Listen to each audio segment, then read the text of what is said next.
এবং এখানকার স্থানীয়রা যারা আছেন তারা জানিয়েছেন যে ভোর 4টার দিকে ঘটনাটি।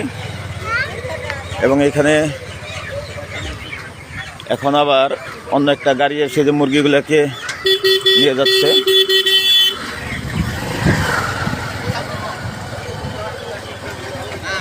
আমরা একটা দেখাবো যে রাস্তার পাশে যে বাসগুলো ছিল, যে বাস, সেই বাসগুলো ট্রাকের মধ্যে নিতেছিল, লুট করতেছিল।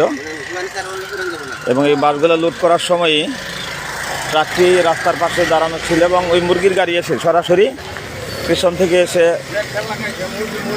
বাসের গাড়িতে আঘাত করে এবং মুরগির গাড়িতে ছাড়া দাঁড়াচ্ছিল আর কি। এবং সকলেই সামনে বসা ছিল, 4 জন লোক সামনে বসা ছিল এবং 4 জনই এখানে মারা গেছে। বাসের গাড়ি বর্তমানে থানায় আছে, পুলিশের হেফাজতে।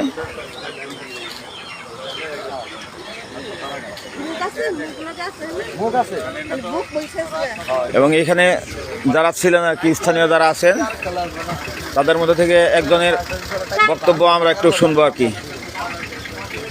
আমরা এখানে একজনের একটু বক্তব্য শুনবো, দেখি উনি মোটামুটি একটু আমাদের জানাবেন আর কি। আপনি একটু বলেন তো বিস্তারিত কী হয়েছে, মোটামুটি কতটুকু জানেন বা দেখছেন?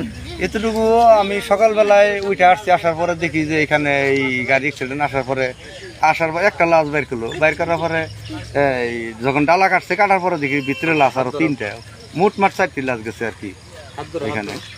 ওই বাসের গাড়ি। ঘটনাটা কটার দিকে? 4টার বাজে, ভোরবেলা 4টার দিকে। 4টা বাজে।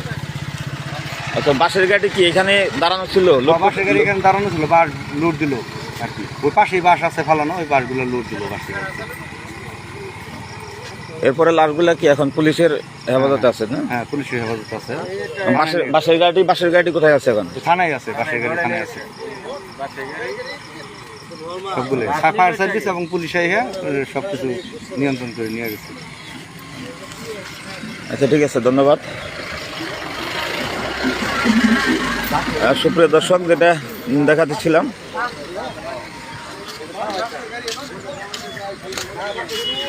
এই হচ্ছে বর্তমান অবস্থা। লাশগুলো পুলিশের ফায়ার সার্ভিস এবং থানা পুলিশ এসে তারা উদ্ধার করে নিয়ে গেছে এবং বাসের গাড়িটি বর্তমানে থানায় আটক আছে।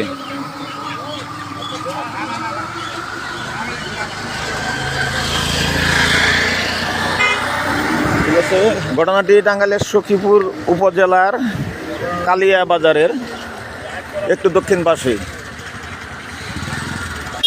ধন্যবাদ সবাইকে যারা লাইভে ছিলেন। আসসালামু আলাইকুম।